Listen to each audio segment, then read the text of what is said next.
Hey everyone, Mr. Sujano here, your source for gaming, tech, emulation, and open source news. Let's get started. Alright, we'll kick things off with arguably the best thing in the entire world, and it was found on Facebook Marketplace. So meet the Wii Cube 64.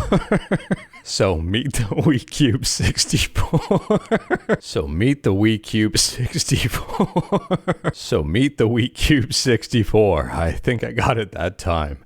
This is 100% real. It's selling for $100. This is probably the hardest segment I've ever had to film. It's really hard to keep this one together. They have merged a Nintendo Gamecube, Wii, and N64 together. And it's gorgeous. Alright, so the description says, yes, this is real. Homemade console that can play Wii, Gamecube, and N64 games. No kidding. For sale for $100 or open to trade for games. Or Pow Kitty emulator hand. Honestly, if you're watching this and you're the one that created this, please reach out to me and I'll just give you a Pow Kitty for free. This thing made my week. Next up, we're talking about a big win for video game preservation, and it's iNinja for the Game Boy Advance.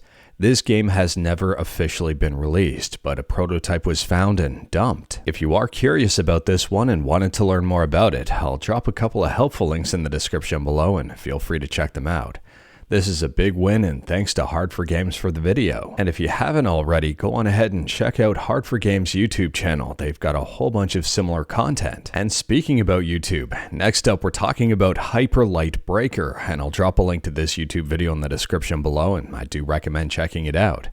IGN has a little over 5.5-minute video showcasing early gameplay, and for those who may be unaware, Hyperlight Breaker is the prequel to Hyperlight Drifter. Now, Hyperlight Drifter was released back in 2016. It's an absolutely fantastic game, and I can't believe it's already been 8 years. So we go from 2D with Hyperlight Drifter to 3D with Hyperlight Breaker, and this is supposed to release in early access in early summer.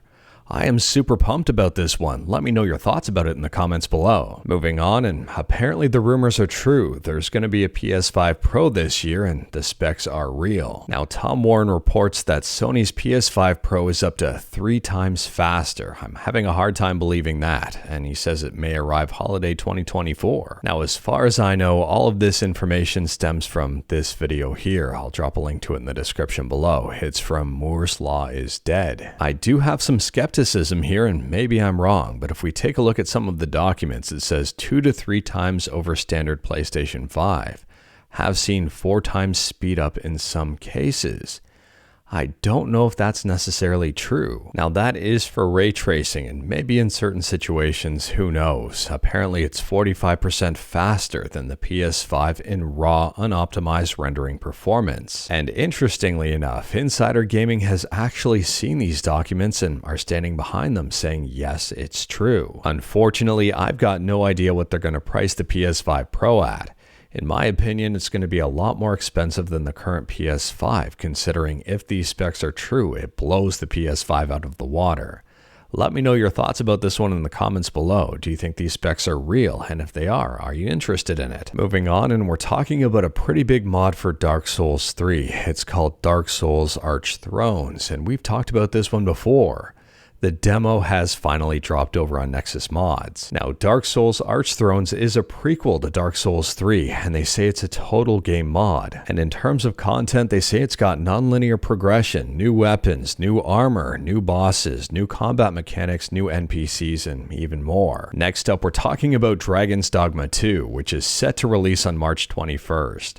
And apparently this game has already leaked online, even though it's got de nouveau. Now you might be wondering, how in the heck did that happen? And apparently a person purchased this game legally through Walmart. Walmart sold the game early, they streamed it on Twitch, and they were able to stream for about 4 hours before the stream was taken down. To be honest with you, I'm not surprised the stream got shut down, but at the same time I'm a bit confused. If the person purchased the game legally, they had a receipt for it. They should be able to stream it. They didn't do anything to pirate it. They didn't do anything to break the law. And speaking about the law, next up we're talking about Nintendo Switch emulation with Yuzu fork Suyu. And Video Game Esoterica just put out a very interesting video that I do recommend checking out. I'll drop a link to it in the description below. So this entire video that's only 10 minutes long is dedicated to analyzing the legality behind Suyu. And interestingly enough, Suyu may be in a much better legal position than Yuzu ever was.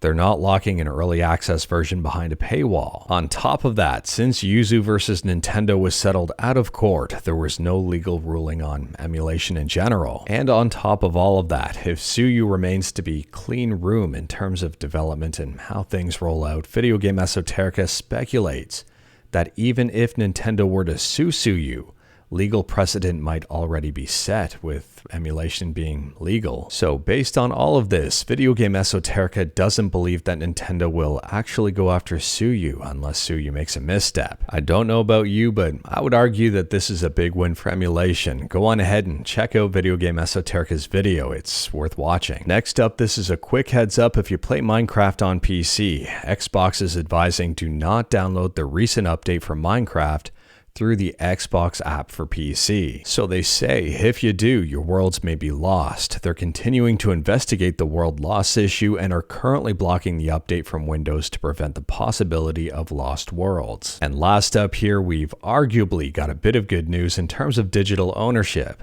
So Amazon's involved in a class action lawsuit with regards to false advertising, and Rob sums things up very well. If you buy a digital movie on Amazon, but Amazon removes the movie from its library when Amazon's license expires, did you really buy it?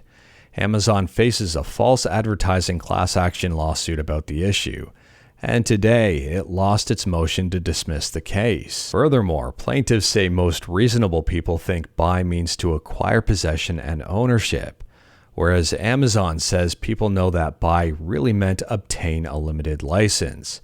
And the court ruled that Amazon's terms may not have been clear enough. Now, I didn't know this, but it's the same case that was filed back in 2020, and Amazon motioned to file to dismiss back in 2022, and it has finally been actioned. Now, I've got no idea how long this court case is going to take. I mean, it's been 4 years already. But if this actually turns out favorable for digital ownership, I'm wondering if it won't just apply to movies, but will also apply to something like video games. I mean, I would argue it's a slam dunk case for gaming if the movies portion wins out. Let me know your thoughts about this one in the comments below. But anyways, that is all I've got for you in this one. Straight to the point, all stuff and no fluff. We talked about a bunch today. Let me know your thoughts about absolutely any of it in the comments below. If you liked this video, leave a like. If you didn't like this video, leave a like. Hit that subscribe button. Check out my other videos. Don't tempt fate. Save your state.